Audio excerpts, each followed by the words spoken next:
Welcome to our channel. Enjoy the video.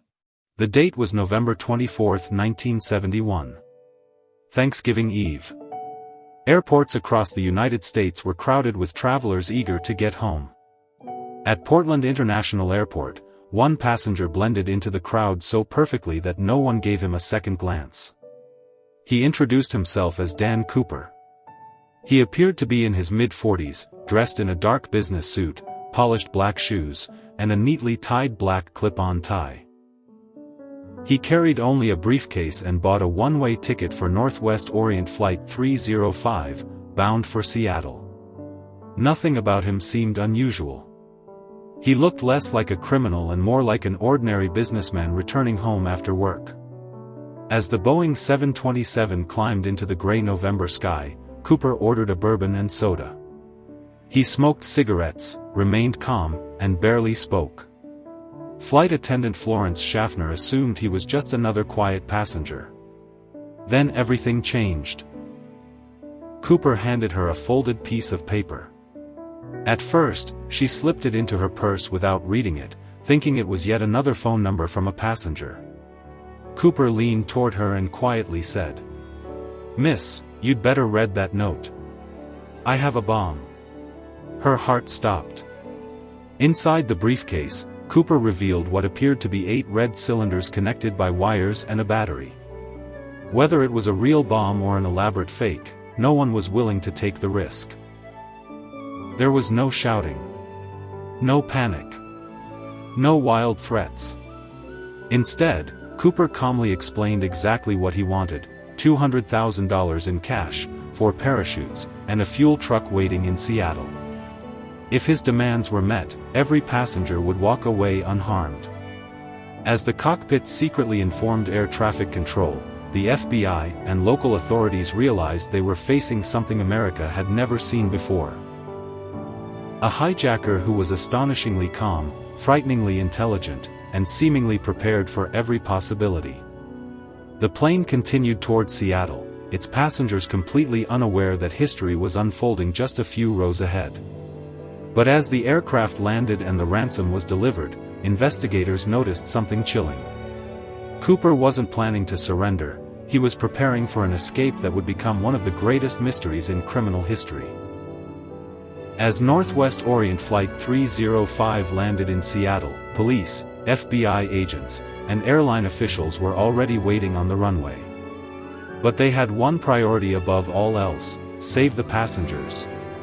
Authorities quickly gathered $200,000 in cash, carefully photographed so every bill's serial number was on record. Along with the money, they delivered 4 parachutes, exactly as Cooper had demanded. He had specifically asked for 4 instead of 1, leading investigators to believe he wanted them to think he might force hostages to jump with him. It was a calculated move that discouraged anyone from sabotaging the parachutes. Once the money and parachutes were safely on board, Cooper kept his promise. He released all 36 passengers, along with several crew members. Every hostage walked away unharmed. For a brief moment, it seemed the nightmare was over. But Cooper had no intention of ending his plan. Only the captain, first officer, flight engineer, and 1 flight attendant remained on board. Cooper instructed the pilots to take off again, this time heading south toward Mexico. He ordered them to fly at a low altitude of around 10,000 feet, keep the speed slow, and leave the landing gear partially lowered. These unusual instructions suggested something chilling. He knew exactly how the Boeing 727 worked. The aircraft disappeared into the cold, stormy night. Rain lashed against the fuselage. Powerful winds shook the plane as it crossed the dark forests of the Pacific Northwest. Inside the cabin, Cooper calmly tied the bag of ransom money to his body and prepared for the most dangerous part of his plan. At approximately 8:13 p.m., the cockpit crew noticed a sudden upward movement of the aircraft. At nearly the same time, a warning light indicated that the Boeing 727's rear staircase had been lowered in mid-flight. The pilots couldn't see what was happening behind them. No one heard a scream. No one saw a parachute. Only silence, and darkness. Somewhere below, over miles of dense wilderness, D.B. Cooper jumped into the storm carrying $200,000 in cash. It was a leap that should have been impossible to survive. Yet when the plane landed, Cooper was gone. The rear staircase was still open, the cabin was empty, and the mysterious hijacker had vanished without leaving a single clear clue behind. Did D.B. Cooper die in the freezing forests that night, or had he just completed the most successful escape in FBI history? The search that followed would become one of the largest, and most frustrating, manhunts America had ever seen. The moment Northwest Orient Flight 305 landed safely, the FBI launched one of the most extensive investigations in American history. The operation was given a name, Norjack, short for Northwest Hijacking. Hundreds of FBI agents, local police officers, military personnel, and volunteers searched the rugged wilderness of southwest Washington. Helicopters scanned dense forests from above while search teams combed riverbanks, mountains, and valleys below. Investigators believed that if Cooper had survived the jump, he would have left behind a parachute, clothing, or at least some trace of his escape. They found nothing. The conditions that night had been brutal. Heavy rain, freezing temperatures, strong winds, and complete darkness made the jump incredibly dangerous. Cooper had leapt from nearly 10,000 feet, wearing only a business suit and loafers. Many experts believe no experienced skydiver would have chosen such conditions. Yet there was no body. No parachute. No confirmed footprints. It was as if the mysterious hijacker had disappeared into thin air. The FBI turned its attention to identifying the man behind the alias Dan Cooper.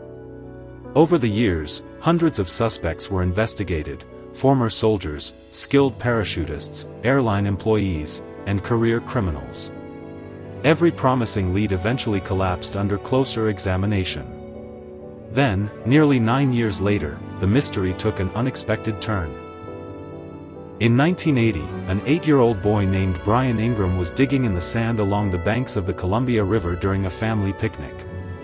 Buried beneath the surface, he uncovered several decaying bundles of cash. The serial numbers matched the ransom money given to D.B. Cooper. It was the first, and remains the only, confirmed piece of the ransom ever recovered. But the discovery raised more questions than answers. How had the money ended up there?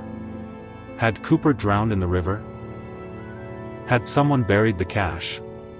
Or had the current carried it there years later? Despite decades of forensic testing, interviews, and new technology, investigators never found another confirmed piece of evidence. The world's most famous hijacker remained a ghost. More than 50 years later, theories about D.B. Cooper continue to divide investigators. Did he die the night he jumped? Or did he quietly live out the rest of his life, watching the world chase a man who no longer existed? More than 5 decades have passed since that stormy night in 1971, yet the name D.B. Cooper continues to fascinate investigators, journalists, and mystery lovers around the world. Over the years, countless theories have emerged. Some believe Cooper was a highly trained military paratrooper who planned every detail of the hijacking and escaped without leaving a trace. Others argue he was simply lucky, a man who survived against impossible odds before disappearing under a new identity. But there is another theory. Many aviation experts believe Cooper never made it out alive. They point to the freezing temperatures, violent winds, dense forests, and the fact that he jumped wearing only a business suit and loafers. If that's true, his remains may still lie hidden somewhere in the vast wilderness of the Pacific Northwest, waiting to be discovered. The FBI spent 45 years chasing every possible lead. Thousands of suspects were investigated. Advanced forensic techniques were used. Every promising clue eventually reached a dead end. In 2016, after decades of investigation, the FBI officially closed its active investigation into the D.B. Cooper case. The agency stated that its remaining resources would be focused on higher priority investigations. Yet the mystery refused to die. Books, documentaries, podcasts, and films have kept Cooper's legend alive. Amateur investigators continue searching for new clues, convinced that somewhere, one overlooked piece of evidence could finally reveal the truth.